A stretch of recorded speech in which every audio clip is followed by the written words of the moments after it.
Okay, welcome back to Nick Lenz's Comic Corner Classic Non-Classics. This is episode number 1831 and the 1725th Doubleshot. Yep. Now, Spawn trade, and they trade for, well, some dynamite. I'll reveal what it is in a minute. Okay? Alright, first up it is Spawn Origins Collection Volume 13.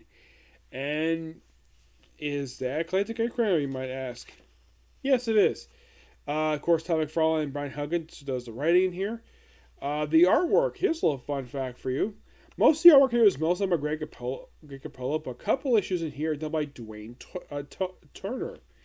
Yes, this book collects issues 75 to 80 of Spawn, which means we're going from August to I think it's sometime in 1999. I think. Yeah.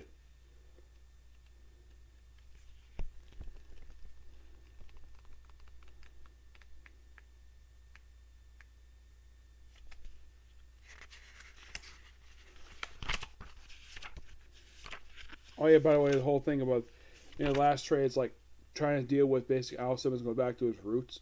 Oh, and the final issue came out in February 1999. So it starts out basically with 75 coming out in, I think it was August, right? Yeah, August 1998 to February 1999. So we're already into almost out of the 90s with this one. The main gist of this one is basically having Sam and Twitch go off a serial killer, which they have it where you have Sam where he dates a woman and they suspect that she is in fact the serial killer. And it turns out she actually is, though it's later found out she actually is not the serial killer. Yeah, that's kind of weird of how the heck that is. And Spawn ends up killing her, and of course he's asked about this. Basically, what are you doing here? I had a gut feeling she's a serial killer, right? And the officer was like, no doubt about that, she's a serial killer. They basically have all this stuff, and of course they find out kind of she's not really the one. It's kind of weird how they explain it here. Yeah. But that's kind of the thing with Sam and Twitch. Yeah, they get a lot more spotlight here in these issues than they were basically at the beginning.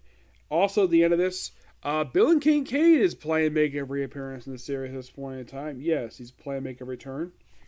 Also, 75. For some reason, Greg Capullo did this.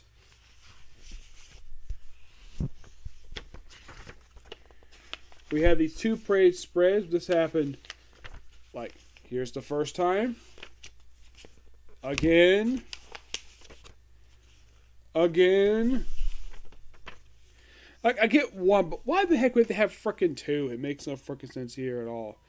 Yeah. It's almost like Spawn, basically, at this point in time, well, I can tell anyways, it seems like he's taking sort of the back seat in his own book, while basically having Sam and Twitch having the spotlight. They're great supporting characters, and here's kind of the weird thing. They still kind of appear in the current Spawn books, even though they don't do very much nowadays. Mostly puts a focus on the Spawn spin-off stuff. Yeah. And these issues here are the ones where basically Spawn meets up with the grandmother of his wife, Wanda. And basically allows her to pass away and, of course, reunite with her late husband. Which, when I saw this scene, I'm like, wait, didn't they use this scene for the final episode of the Spawn animated series? I'm sure they did. I've heard a rumor for some time that the final episode was adapting from what appeared to be from issue 100, but actually from these issues themselves. Good set of issues per se for Spawn, and I'm continuing reviewing this stuff. Now, according to King Spawn, there is a volume 24 for this one, because I thought it was 22. No, it was actually about 24, so we're going to get more of this stuff and give this book a 9 out of 10. Yeah. Alright, next up it is, and I apologize for the cover, because just the artwork, it's Vampirella and Red Sonja. This collects issue 7 to 12 of this very brief ongoing series.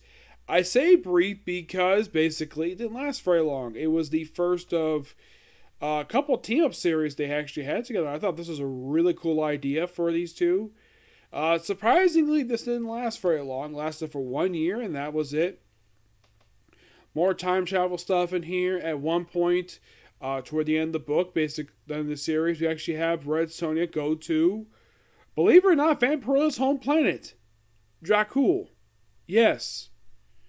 Which, for Red Sonja, this is probably the first time she's ever been to an alien planet.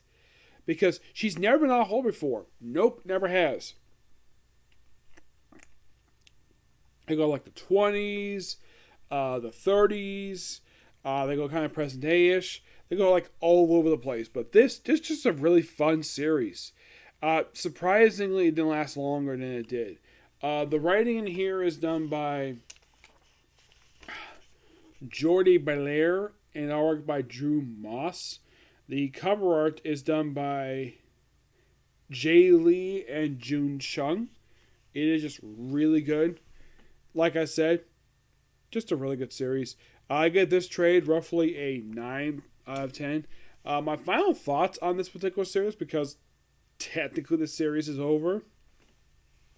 It's a good series. I kind of wish we had more time with this one. Excuse me. If this type of series for Marvel or DC, we'd actually have more than a year's worth of publication for this series. But since it's Dynamite, nope. I have heard the reason why the 12-issue stuff happens for certain books for them. It's due to licensing issues. But this I'm not sure. Now, in the case of the two characters, Red Sonja is owned by Roy Thomas, who basically licensed the character to Dynamite. Vampirella, I believe, is owned by the estate who created Vampirella.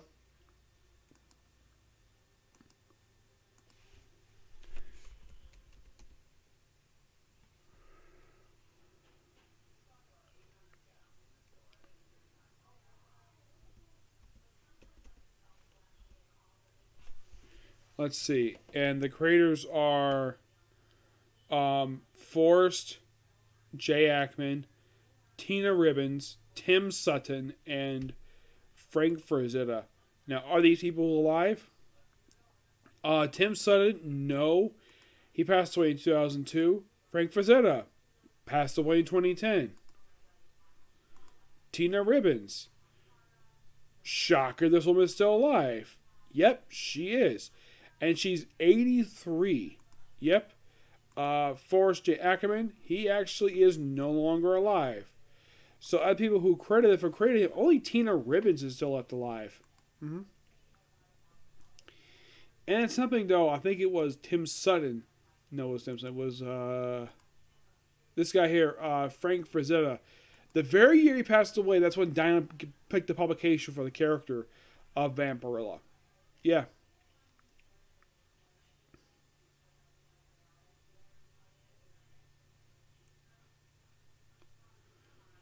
Yeah.